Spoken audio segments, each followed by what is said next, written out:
everyone. Welcome to the Safe House, brought to you by the SafeHouse Initiative. I'm Jeff Edwards, co-chair of the SafeHouse Initiative, and your host for today's podcast.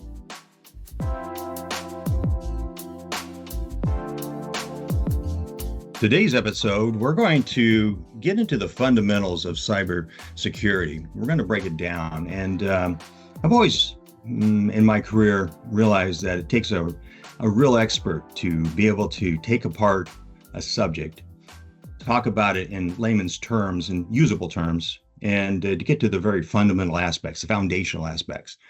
And we're very fortunate today to have just an expert in that arena, Christian Redshaw. And Christian, welcome to the Safe House. Hey, Jeff, it's great to be here. So, Christian, you are the president of TyneBridge Digital Partners, correct? That is correct. Excellent. So I got everything going my way so far. So, hey, why don't you tell our audience kind of your journey and how you got to be the president of TyneBridge and things you've kind of learned along the way, and then we'll jump right in and talk about the subject at hand. Let's do it. Happy to do that. Excellent. All right. So my backstory. I am located in Greater Vancouver area, which is roughly, for those who don't know, 2 hours north of Seattle. I have two nationalities. I'm both British and Canadian. We're really close to the States, so spend a lot of time in the States as well. Spent a number of years in the transportation industry. And I would say the biggest career turning point for me was when I got into the insurance industry. So I was doing commercial insurance and risk management for all kinds of different businesses. And then from there, I co-built and co-ran a cybersecurity advisory company for 7 years, which is how I got into TyneBridge. Nice. So before we get into the why, the what, and the how, the fundamentals, I've known you for a while, and the one thing that always caught my attention was that, there is a gap that exists. So why don't you kind of delve into that with us a little bit? What is that gap? Jeff, I would agree with you. And I think, the mission of the SafeHouse Initiative really is to ultimately help the backbone of our economy, which are the small and the medium-sized enterprises. So, the gap that I see is an accessibility gap between small businesses and cybersecurity. And they're trying to secure their information. They believe that it's important, but how do we make that understandable for SMBs, understandable and accessible and affordable for smaller organizations? There needs to be something that they can actually get their minds around, and something that's doable, that's in layman's terms. But I think there's an accessibility gap, there's a budget gap, and there's an education gap there. And you spent a lot of time doing kind of filling those gaps, I take it. Yeah, that's right, Jeff. So we do spend a lot of time trying to take technology and cybersecurity and put that into layman's terms and kind of bridge the gap between the business and IT and the business. So you kind of break down to the why, the what, and the how. Is that sort of how you frame everything and then kind of break it down that way? Yeah. So, one thing that I didn't mention at the beginning, Jeff, is that we have a podcast that we are launching. It's a brand new podcast called the Digital Trust Podcast. Over the last 5 years, I co-hosted a podcast called Cybersecurity Matters. So we had just over 200 episodes and 200 conversations with folks basically exploring the answer to that question. Yep. And so, first and foremost, let's talk about why it matters. It matters because people matter. At the heart of cybersecurity is data, and at the heart of valuable, sensitive data is people. So data represents people's information. So it's their health records, their social security numbers, their financial details for their investments and their bank balances, and it's people's children, and it's their addresses and emails. So people and their sensitive data are at the center. And there are a number of reasons why it matters. It's for society as a whole, right? So what we're seeing, this CrowdStrike Microsoft outage affecting airline passengers, hospital patients, and and hospital staff, and it's pretty widespread. So there's a social responsibility aspect of that. But it also matters because of the viability of the organizations that hold sensitive data. So not only are they holding this data for clients and employees and their stakeholders, but they have their own insider information as well. So their own IP and internal communications. And then as you think about that logically, it affects business relationships and their brands. Yeah. So really what's at stake there is losing customer trust. Yeah, and the thing is that a lot of times small, mid-sized businesses, from my expertise and my experience, don't believe that they're important or they're subject to risk, and so the why, sometimes they kind of look over it and still focus on their business, saying I can't worry about that. But Yes, it's becoming much, much more critical because they're part of that third party that's right. ecosystem, right?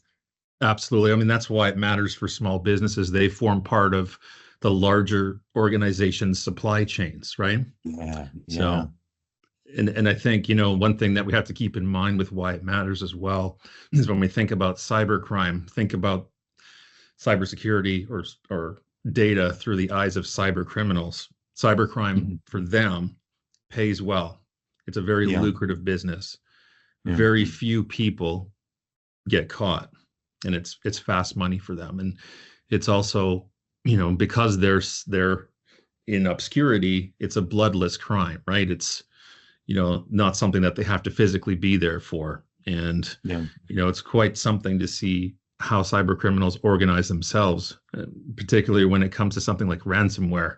Ransomware is basically an industry. It's a business model, and it's an almost instant payoff. And these days, they don't even have to find a buyer for the data. They don't have to exfiltrate the data. They just lock it down. And you might Yeah. think, as a small business, my data is not important to anybody outside the organization, but cyber criminals know that it's important to you. So if they Yeah. can lock you down, they've got you in most cases where they want you. So what I'm hearing is that the why is really, it's existential in nature. It is very personal when it comes to the individual people, but it's existentially important to the company itself. I agree. I think it's both of those things simultaneously. The Yeah, company and then the people who that data represents, that yeah. that sensitive data. And it's only getting worse, right? Yeah, I would say it's getting worse, and I think it's getting mainstream as well, more mainstream. Whereas a number of years ago, it was something that people kind of heard about for the larger breaches in the news, but now it's something that your neighbor will talk to Yeah. you about. It's a lot more of a mainstream topic, which is a bit of a dilemma for small and mid-sized business owners who maybe didn't anticipate this shift. Yeah, it's funny because this CrowdStrike event was a thin slice of what could be in what some of the insurance companies fear, which is a cyber hurricane or a cyber tornado or whatever they term it, where you lose an entire cloud structure or multiple cloud structures at the same time, or infrastructures. When I think about the insurance industry, I think a lot about my time there, and I know things have changed a little bit, but they're very much on the incident response side of things. So I think Yeah, they're well equipped to handle these types of incidents. Although maybe this would be next level, catastrophic for them. yeah, yeah. So the why is a pretty important why. So suffice it to say, now you term it as the what. What is it? Yes. So when we're defining cybersecurity, it depends who you ask, Jeff. The heart of cybersecurity is data and it's trust. And so we use the term digital trust. Mm-hmm. And defining digital trust, I think, is important to begin with. So how I would define that is building trust with those who trust you with their sensitive information. Hmm. Okay. And the other thing to keep in mind with cybersecurity is it's not just a standalone thing. It doesn't exist in isolation. So being that it's about the data, IT, cybersecurity, privacy, and data governance all go together. So Mm. that's kind of the foundation with data and trust underneath it. Hmm. So when I say it depends who you ask, if you think about our past podcast guests, I Mm-hmm. was thinking back on it. What's their definition of what cybersecurity is? So they said Yeah. things about threats, everything to do with threats, cyber criminal organizations and their tactics, techniques, and procedures, brand reputation, cost of a breach in the millions of dollars and climbing. So those were kind of the typical answers, and those are all, I believe, accurate. Mm-hmm. How I would define cybersecurity, my definition would be protecting valuable sensitive data and then the information systems that the data is contained in. And then practically, the rationale of cybersecurity would be to make it more difficult and more expensive for cyber criminals to carry out their cyber attacks successfully. So that's my definition. And I would say then the proper kind of industry expert definition, and you called me an expert before. I don't know if I would necessarily say that about myself, but the experts would say Yeah. the proper definition is protecting your sensitive information and information systems from internal and external threats. Yeah. And they talk about three things, depending on the order, but CIA or IAC or whatever the order is: confidentiality, integrity, and availability of information. So it's protecting the confidentiality, integrity, and availability of your data without hampering the productivity of the organization, is really what the proper definition boils down to. Yeah, you're really doing a more systemic view of things, or more holistic and systemic both, I guess. Yes. And I think the end result of what a small or medium-sized business should be aiming for, if they're doing cybersecurity properly, is to have what we refer to as reasonable, insurable, legally defensible, and profitable cybersecurity. So there's a bunch of different drop downs in there, but I think that is the ultimate goal if your efforts are successful. So keep the intent to, in I guess corporate law, the prudent man rule, and it's forgive me the pronoun, but it's a prudent man rule or law that says, hey, take prudent care and reasonable care, right? That's exactly right. Okay. So that's really what you convey. And what if somebody doesn't have a good view? What are the first few things you tell them to say, okay, let's how do you assess somebody that comes and you talk to them and say, okay, let's start with how, the what, and in your environment, how do you break that apart? Yeah. So in other words, the how-tos, where do you begin? So if we're looking at, actionable steps for a small business, right? Or a micro business, right?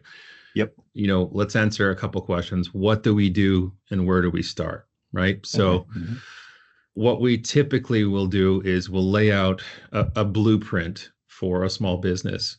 And by the way, this is also, this is something that we could talk about, but it's also a blueprint for an IT managed service provider to follow as well. And it's a journey where, they're going to be hand in hand in this plan to set up cybersecurity for their clients as well. And I think one myth is that IT handles cybersecurity, so I don't really need to do it. But at the end of the day, you're always, as the organization, as the leader, the executive level, the C-suite, and the board, you're going to always own that oversight of cyber risk. IT does have their part to play. They need to be doing what they're doing securely. But at the end of the day, the risk is on you because your clients and stakeholders are putting their information into your care. So we're talking about a journey, Jeff, where you crawl, walk, run, right? It's a maturity journey. So Jeff, our approach actually is in 7 steps, and they all start with the letter A. And so I hope you appreciate a bit of alliteration. I do. Today. I actually do. So I'm writing down the A's, and folks, you're going to see this come across your screen as it builds. So go ahead. A. Yeah, that's awesome. So the first A is account. So account for your sensitive data. So really the first thing as a small organization that we suggest that you do is to do a sensitive data inventory. So you want to determine what sensitive data that you have in your possession as an organization. Uh-huh.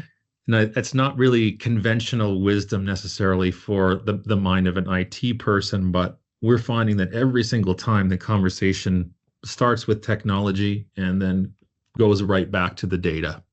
So what data do you have in your possession?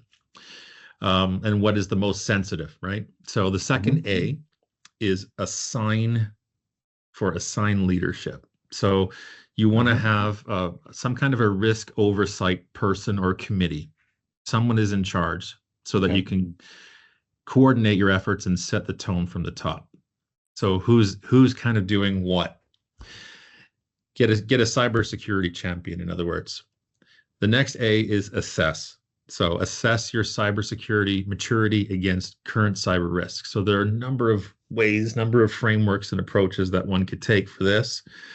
But for a small business owner, they may not care about the terminology of that. So there are ways to do it and simple ways to start. And then the next A is appetite. So you want to determine your organization's cyber risk appetite. How much cyber risk are we willing to accept? At this stage, you may not have too much insight, although it's quite an aha moment when you're looking at your cyber risk assessment and you start to see what cyber risk means, particularly for you, for your team, and for your organization. So this is kind of a high level indicator of, how much risk we're willing to accept. So maybe on a maturity scale out of 1 to 5, or say 0 to 5, they're less than a 1, right? So maybe they want to end up being somewhere in the reasonable security range of, let's say, mid 2s to mid 3s. That may be sufficient at this stage. The risk appetite should mirror, theoretically, their risk appetite for the overall corporation. So would that be a fair assessment or not? Absolutely. It Yeah, absolutely but would. do you find that there's a delta in this particular thing, that they're willing to take more risk in their cyber versus their risk in their business? Yeah, because it's less understood and it's unclear. So this is a brand new subject for them. But the reality of it is, and you bring up a really good point, Jeff, is that cyber risks are actually a business risk as opposed to just a technology risk that should be part of an enterprise risk picture. So you've got all kinds of, health and safety risk, strategic risk, financial risk, tangible and intangible risks. And within the intangible should be your cyber risk as part of that overall enterprise risk picture, and should be included in your overall risk register as well. Is this where you usually come across the cyber insurance as either the forerunner here, or as the trail behind? It's part of the discussion as well. It's something that we talk about, and I will get to that. But I would say conventional wisdom, at least from my experience in the insurance industry, is that insurance is thought of first. But we'll get to it in a minute as to why I think it's not. All right, I'll pull my horse back. All right, hold your horses. Right. Yeah, the barn door's open though. You have to. Yeah, I like to run there, but I'm a wild pony. We're gonna pull you back into a trot here. Okay, awesome. So the next A is address. Okay, so address your risks with proper protections. So how we approach it is to look at, okay, since small and medium-sized businesses are typically resource constrained, we want to look at what are the quick wins, the biggest bang for their buck, where it's little to no financial investment to be a needle moving measure that they could take to mature their cyber risk protections and help them to be robust. So that's kind of the rationale of the approach. But categorically, what it looks like at a high level, you can break down these protections into 3 categories. So the first one is to equip your people and leadership with cybersecurity training and education. So the first one, I would call it people. The second one, I would call it policies. So applying and enforcing proper governing policies. And then the third one is technology. So implementing effective technology controls. So as you can see right there, the misconception of cybersecurity just being a techie thing, it involves everybody. and it involves policies as well. So everybody is part of your cybersecurity defense team. So there's the 3 high level categories. And then if it's okay with you, Jeff, I'd like to dive in a little deeper in terms of what these organizations should actually do. Absolutely, please. Awesome. So let's dive into the capabilities that these small companies need to develop, need to put in place. So to truly do cybersecurity well, you have to have prevention, detection, and response capabilities. So those are the 3 buckets when we're talking about cyber risk protection measures, or what they call controls, right? So the way that we can layer it out in terms of what we could refer to as basic cyber hygiene, so taking showers, brushing your teeth, those kind of things, combing your hair if you happen to have hair. Wait, are you insinuating something there, Christian? Well, we've never met in person, so there's really no way for me to tell that. But okay, you haven't offered me a mint yet, but that's always an indicator. That's an indicator. Yeah. That's right. So let me talk about the 6 categories of prevention, and then get into the detection and response. So when we're talking about minimizing any kind of risk, and it's no different with cyber risk, we want to do things that reduce the likelihood that something is going to happen, right? Something bad will happen. Yeah. And then the other side of risk management is to minimize the impact of the damage should something occur, should a cyber incident occur, right? So I'll start with preventing something from happening and doing everything we can and layering these in. So layer 1, awareness training, right? Yeah. And that's that people component, right? There are people involved in every single aspect of cybersecurity, but this would be, training for the most known, most common cyber attacks, and building that program will significantly reduce the risk of what we call the human factor. So that's number 1.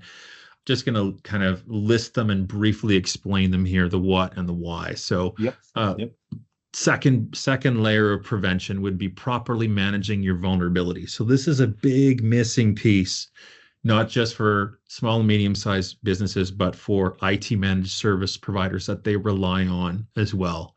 So looking at your technical vulnerabilities in your system. So we can certainly dive deeper into these things, but in essence, how that's accomplished is you start with the internet facing systems, right? And looking at your business critical systems with that most sensitive data in there. What are the things that are most exposed and the most vulnerable to cyber attacks that someone from the outside could most easily access, right? And so understanding what your vulnerabilities are. Yeah, they're looking for the unlocked door or the open window. Yes. Yeah. And then so the front doors and the outside windows are the ones you want to start with, right? Okay. Next one, controlling administrative access. So these folks, these are your administrators who have that special administrative level access. And so what you want to do is get control of that so that you'll be able to not give any more access to your sensitive information resources than what people should have. So not everybody should have this in an organization. I would imagine a lot of small organizations, maybe some medium ones, do have too many people with this level of access. And then the next thing after that is also related to access, which is just controlling general user access. So getting the access to your information systems that everybody has or everybody should have. The idea is that they only have access to the data that they need for their job role. So this is a huge factor in reducing the risk of cyber attacks and accidental data breaches. Next thing, what we call data security, right? So determining what the most important data is. So questions you can ask there: what are your most critical business processes? What data is needed to fulfill those critical business processes? And where is that data created? Where are you using it? Where are you storing it? Right. And so encryption is a big thing there, encrypting the data. I just wanted to say something at this point too. Like, if you happen to be a small business owner or involved in a small business and you're not really not really tracking along with this and you're glazing over, just have this as a checklist so that you can talk to your IT person about this, just to make sure that it's being done. And not only that, but get them to show you that validation that it's being done. Don't just take their word for it. Yeah. Yeah. Great advice. Last thing on the prevention side is securely configure your IT systems, not just, pulling them out of the box and letting them loose. Secure configurations are like a building code or like a set of best practices for your information systems so they can be as secure as possible. Not doing this is a factor in the majority of cybersecurity incidents. So these are going to be big needle movers for you if you can do those things. My philosophy is prevention is huge.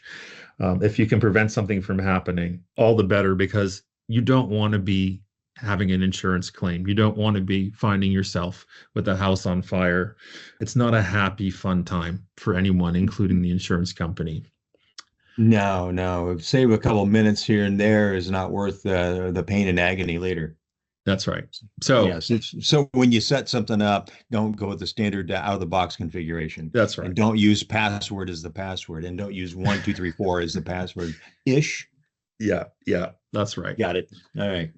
Yeah. Perfect. And there are benchmarks that you can configure your systems to for most systems out there. So we'll move on to the next thing, which is, okay, now if they get through all of those 6 things that you've done, right? If somebody breaks in, gets through, something happens, you want to have early detection, right? So let's get into the reactive layers to minimize the impact. Yeah. So first one is called logging and monitoring the activity happening within your information system. So it has a more technical name than that, but it's basically just amounts to tracking the activities that are happening in your information systems to detect anything unusual or suspicious. So the sooner you detect a cyber incident, the sooner you can respond and reduce the impact on your organization. So next one, once you've detected it, what do you need to do? You have to respond to it, right? Yeah. And I know recently you've gone really in depth on a series, or I think you're in the middle of it now, talking about incident response planning. So that's the next thing, right? Yeah. Rapid response. This is your last line of cybersecurity defense. So what this amounts to is determining who does what and when in the event of a cyber incident. So you've got the technical response. So IT are your first level of technical responders. And then you've got your communication plan. Those are some key elements to the plan. And I'm sure you're probably already talking about this, but test the plan. Having a plan exist is great, but untested plans are not effective plans. So you have to test it. Tabletop exercises, running through scenarios, that kind of thing.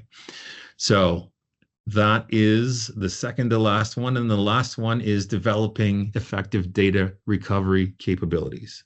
Yeah. So that the most important data within your organization is readily available at all times, especially at times like this. So this helps you get back on your feet and fully operational without any significant disruption, if you've done it correctly.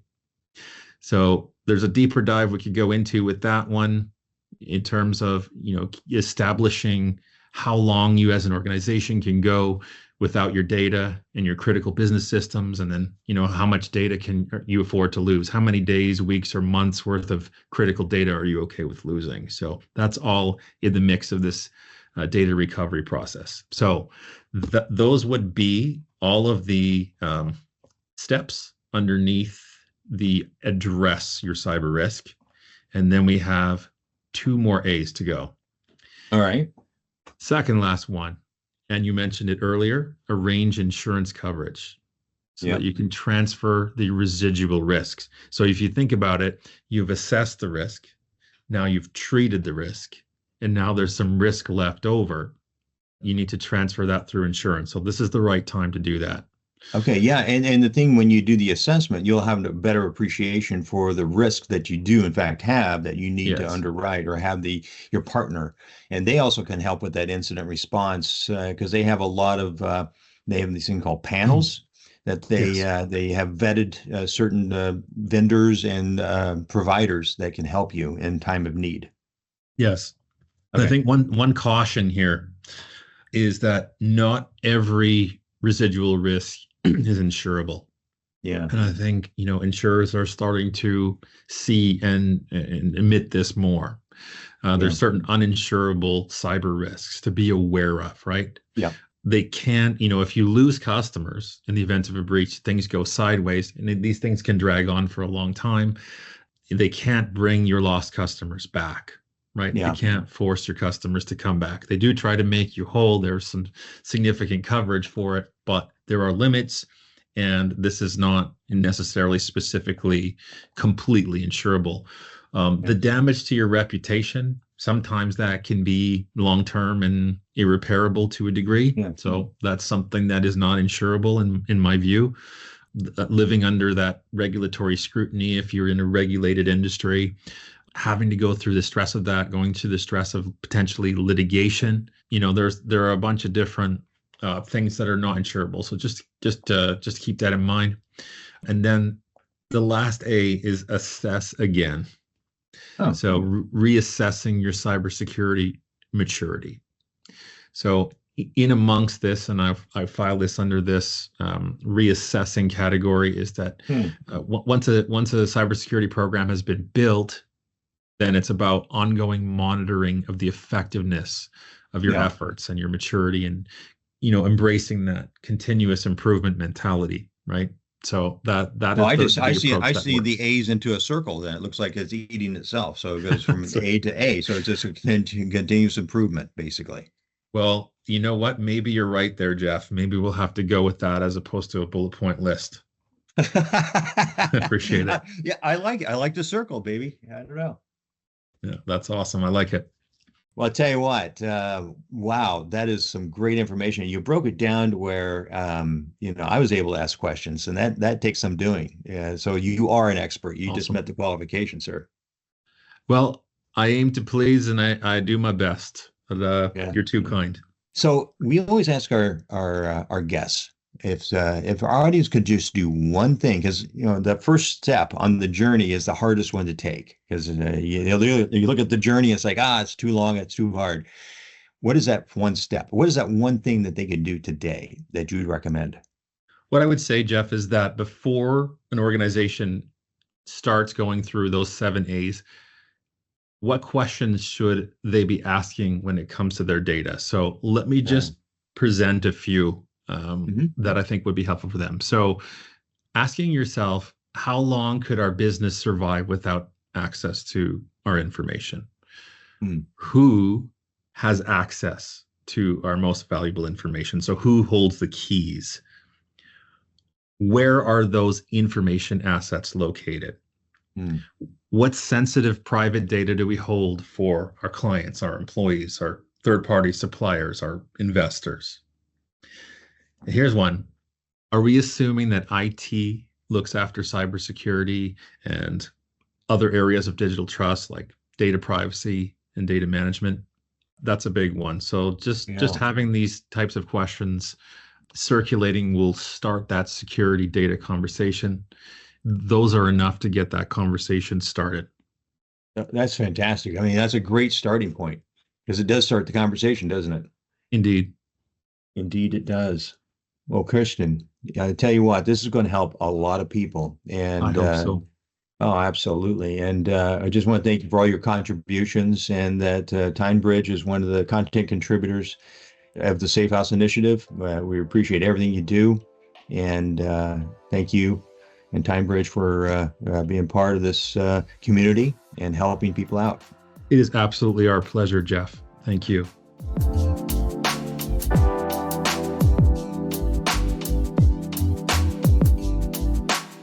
That's our podcast for today. I'm Jeff Edwards for the SafeHouse Initiative. Thanks for joining us, and remember, be safe, be resilient, and be kind to each other. For more information about the SafeHouse Initiative, please use your mobile device to scan the QR code on the screen, or send us an email at info@safehouseinitiative.org, or visit us on our website, safehouseinitiative.org. We look forward to hearing from you.